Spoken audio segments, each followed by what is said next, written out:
Sir अगला सवाल मेरा ये है, जब आपको पद्म श्री मिला उस टाइम समय की अनुभूति क्या थी आपकी? मतलब किस तरह लगा, मतलब कि मुझे पद्म श्री मिल गया है और वो घर बहुत परिवार में। अकस्मात हुआ वो। जी। और एक तथ्य उसमें ये भी है कि हमारा नाम किसी सरकार ने प्रस्तावित नहीं किया था। जी जी। ये इस काम का मूल्यांकन था एक तरह से। जी जी। और जब ये पहली बार करीब 2-2:30 बजे हमारे पास गृह सचिव का फ़ोन आया, जी जी। वो गृह सचिव की जवाबदारी होती है कि वो फ़ोन करके व्यक्तिगत रूप से बताएं, और वो बता के ये भी कहते हैं आप अभी किसी को इसको प्रकट मत करना। ये है क्योंकि यदि आपको मना, कई लोग मना कर देते हैं, भाई जी मना जी। करा भी करते, घोषणा के बाद मना करने में आंसू उठती है। जी जी। तो सूचना आई तो अच्छा लगा, हमने फिर यहाँ जिन लोगों से चर्चा हुई उसका जो जैसे कि प्रतिक्रिया जैसे अपन कह सकते हैं वो जी ये थी जी जी। कि ये समाज जो है ये मूक दिखता है। हमें ऐसा दिखता है कि कोई किसी को वो नहीं है, लेकिन भीतर भीतर समाज में एक प्रक्रिया चलती रहती है। जी जी। वो प्रक्रिया ये है कि यदि कोई कहीं काम हो रहा है ऐसा जो उल्लेखनीय है, जी जी। यदि उसका महत्व, उसकी उपयोगिता, उपादेयता और उसके पीछे की कर्मनिष्ठा यदि समाज उसका एहसास कर लेता है तो समाज उसका मूल्यांकन करने में कभी कंजूसी नहीं करता, कोताही नहीं बरतता। तो हमारी प्रतिक्रिया उस समय यही रही कि समाज ने हमारे काम को देखा। एक बड़ी टीम है, जैसे होता करीब 500 परिवारों का सामग्री यहाँ आई है। जी जी। काम करने वाले भी हमें नाम दिखा आपको, चाहे वो शिव कुमार अवस्थी जी हो या संतोष कुमार शुक्ला जी हो या गुरु जी हो, शंभुदयाल गुरु हों, और भी हमारे साथ जो लगे थे काम में, सुरेश शर्मा जी, शौकत रमूजी साहब, और भी जो लोग हमारे यहाँ काम कर रहे थे, हमारे स्टाफ भी रही हैं, मंगला जी। ये सब लोगों का इसमें योगदान है। वो सबसे बड़ा योगदान तो हमारे परिवार का है कि हम उसके कारण परिवार एक तरह से परिवार के हिस्से का समय यहाँ देना पड़ा। जी जी। हम परिवार के लिए जितना और कर सकते थे वो नहीं कर पाए, सारा हमारी शक्ति और जी ध्यान है वो सब लग गया। तो सबसे बड़ा तो उन्हीं ने इसमें कंट्रीब्यूट किया।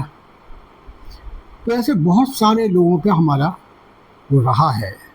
मध्य प्रदेश का जो जनसंपर्क विभाग है शुरू से हम लोग साथ खड़ा रहा, भोपाल का नगर निगम हमारे साथ खड़ा रहा, जिससे जो बना तो ये रहा इन सब का है। क्योंकि चूँकि काम मैंने शुरू किया था, सामने मैं दिख रहा था, जी जी।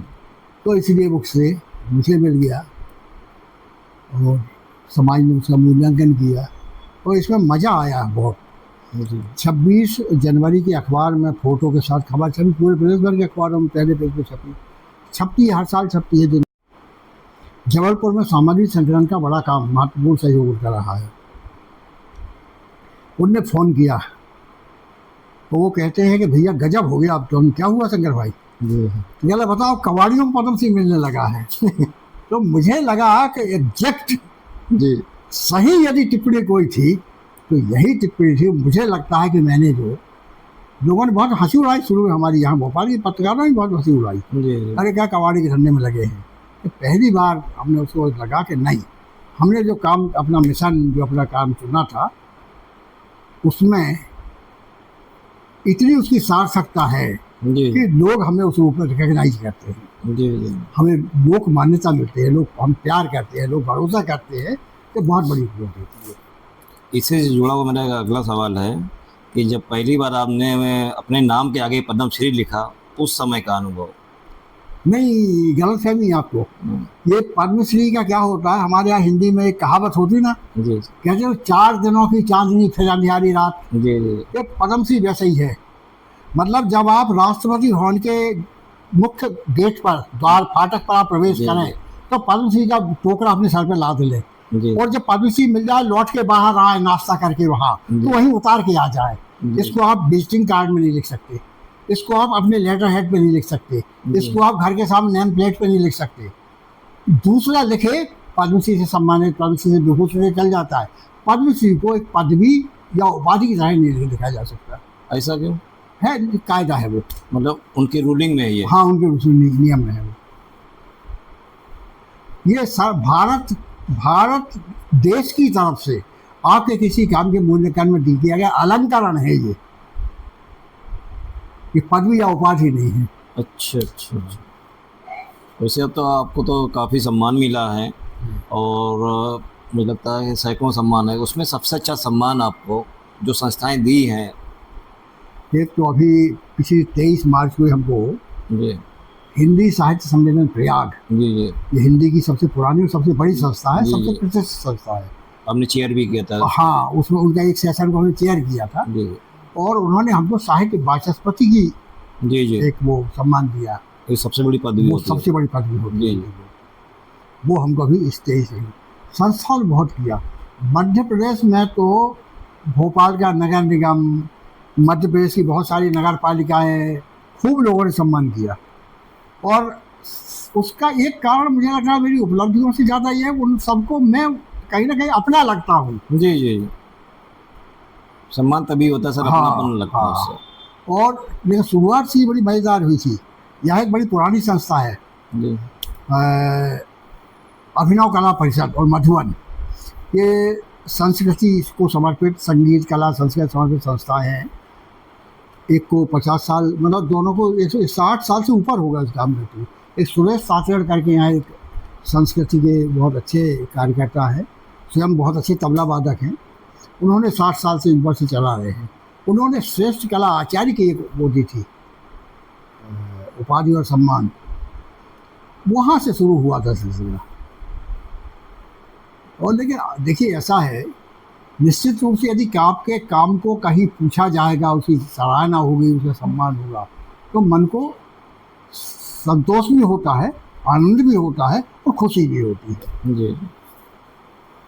कोई ऐसा संदेश देना चाहेंगे नवयुवक को जो मतलब संग्रहालय की तरफ आए कि मतलब इस तरह संरक्षित किया जाए चीज़ों को, पुरानी चीज़ों को कैसे रख रखाव किया जाए हम इसका? लोग कोशिश ये करते हैं, हमारे जब कार्यक्रम होते हैं जी तो सप्रे संग्रहालय के हर कार्यक्रम में हम लोग विद्यार्थियों को जरूर जोड़ते हैं। जी जी और यहाँ खास तौर से माखनलाल चतुर्वेदी पत्रकारिता विश्वविद्यालय है, जी फिर पत्रकारिता कोर्स यहाँ NN सिटी यूनिवर्सिटी में है, यहाँ CH यूनिवर्सिटी में है, सेम यूनिवर्सिटी में है, जागरण लेक सिटी यूनिवर्सिटी में है।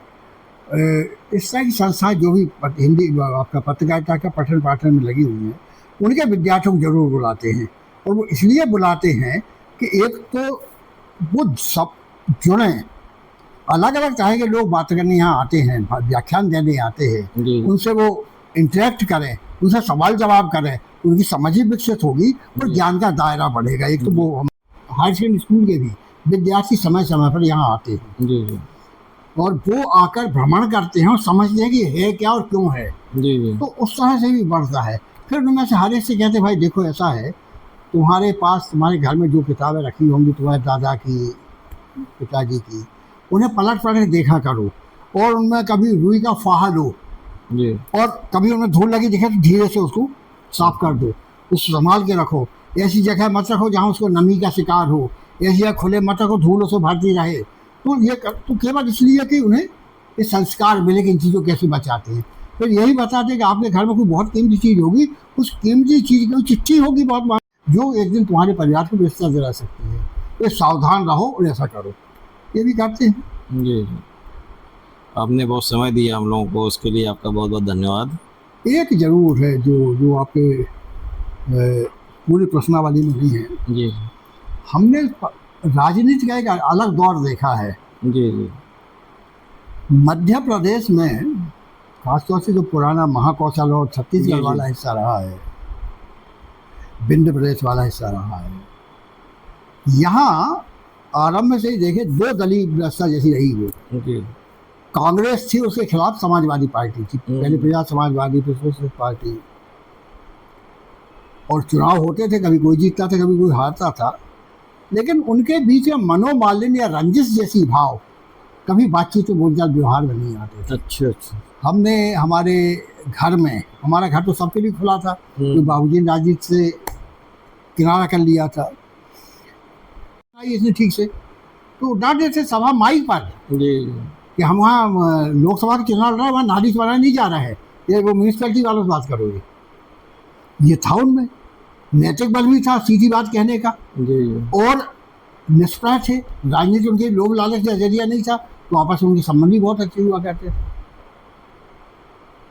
अब लेकिन जो आज की राजनीति देखते हैं, बड़ी तकलीफ होती है, यहाँ रंजिशाना व्यवहार होता है। जी जी। भाषा इतनी, पहले एक एक शब्द चुन चुन के बोला करते थे ये, तो नेताओं की भाषा अब उनकी भाषा इतनी है, वो जो सड़क छाप लोग हैं, जो जैसे अपन कहते हैं जो तीसरे चौथे दर्जे के लोग जो होते हैं, उनकी भाषा हो रही है। बिल्कुल नहीं, कैसे प्रयोग करना, कितना नीचे गिर गई है भाषा, तो लोग सीखेंगे। नेता का मतलब होता है समाज का अगुआ। जी जी। अगुआ का जो बोलचाल व्यवहार होगा, उसका जो आचरण होगा, वही प्रेरणा नीचे तक जाएगी। तो ऐसा भी चाहते नहीं दिखते कोई। गिरावट तो बहुत आई भाषा में। ये गिरावट जो है बड़ी चिंता का विषय बनती है।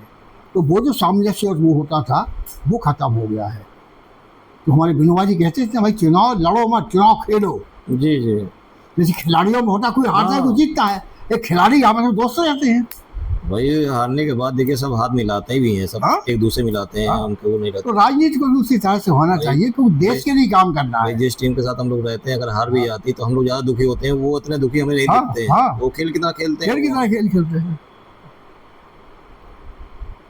ठीक है सर, आपको जाना भी है ना, चलिए, 9 बज रहा ना फिर। हाँ ठीक सर, धन्यवाद सर। चलिए भाई, बहुत बहुत धन्यवाद।